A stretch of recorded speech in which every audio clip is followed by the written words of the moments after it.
From the thought that determines itself away to the awareness prior to determination. If determinism is true, everything that has ever happened was necessitated by prior causes reaching back to the beginning of the universe.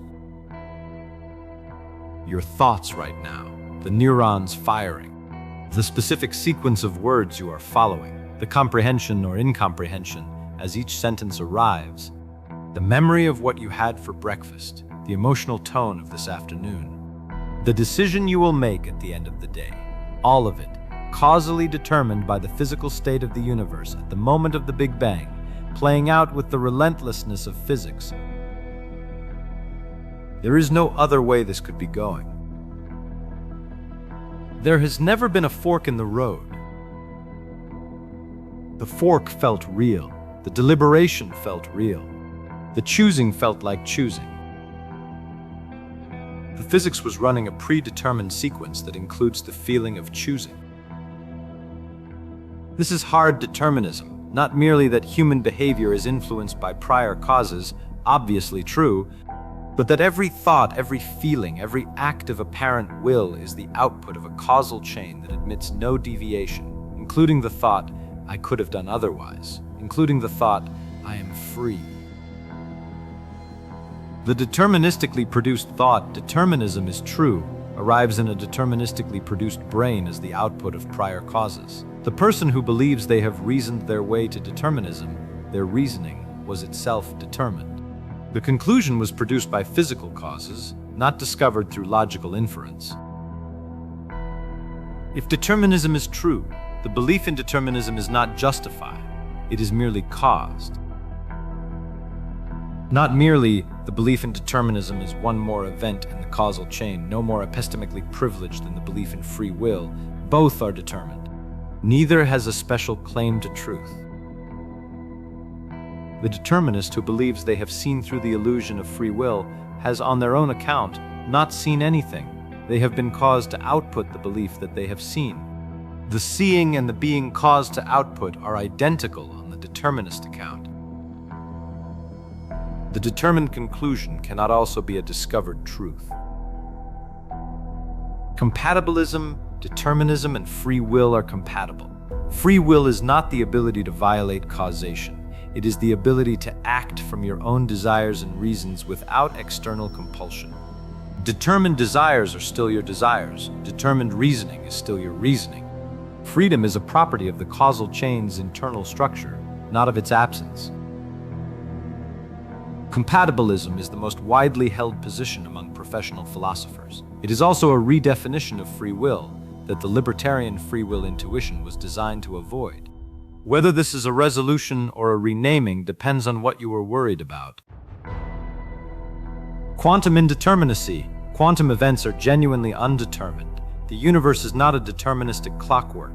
True at the quantum level, the quantum indeterminacy does not obviously translate into the kind of freedom that matters for moral responsibility.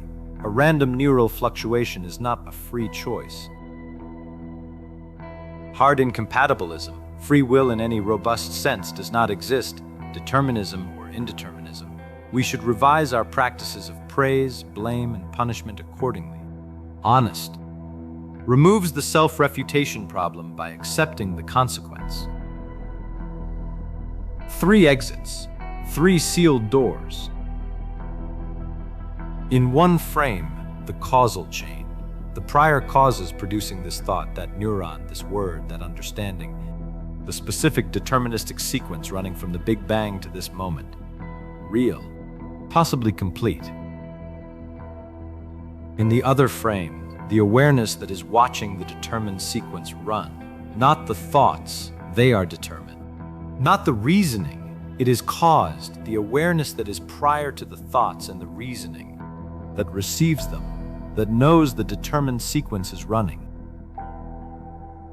Is the awareness determined? The question is strange. Determination is a property of events within a causal sequence. The awareness does not participate in the causal sequence the way neurons do. The awareness is the field in which the causal sequence is occurring. A river flowed between 2 banks. Every eddy, every ripple, every molecule of water followed precisely from the physical conditions that preceded it. The river was fully determined. A philosopher asked, "Is the valley the river flows through also determined?" The valley was shaped by prior causes, geological, climatological, determined in turn. And the awareness witnessing the river, the consciousness observing the determined flow. The geologist paused. "The awareness is not a molecule in the river," she said. "I cannot find its position in the causal chain. I am not sure it has one." Advaita Vedanta, the empirical self, the body-mind complex, is part of the causal order of prakriti, of nature. The thoughts, the neural events, the behavioral outputs, these are natural events subject to natural causes. The Atman, the awareness, is not part of prakriti. It is not an event in the causal chain. It is the witness of the chain, the sakshi, the silent, non-participating witness in whose presence all causal activity occurs. The witness is not determined. Not because it is free in the libertarian sense, not because it interrupts causation, not because it is an uncaused cause within the physical order, but because it is not in the physical order in the way that could make determination applicable to it. Determination applies to events. The awareness is not an event. The determined thoughts appear in it. The determined neurons fire within it. The awareness receives the determination without being determined. The river flows. The valley receives it. The valley is not flowing.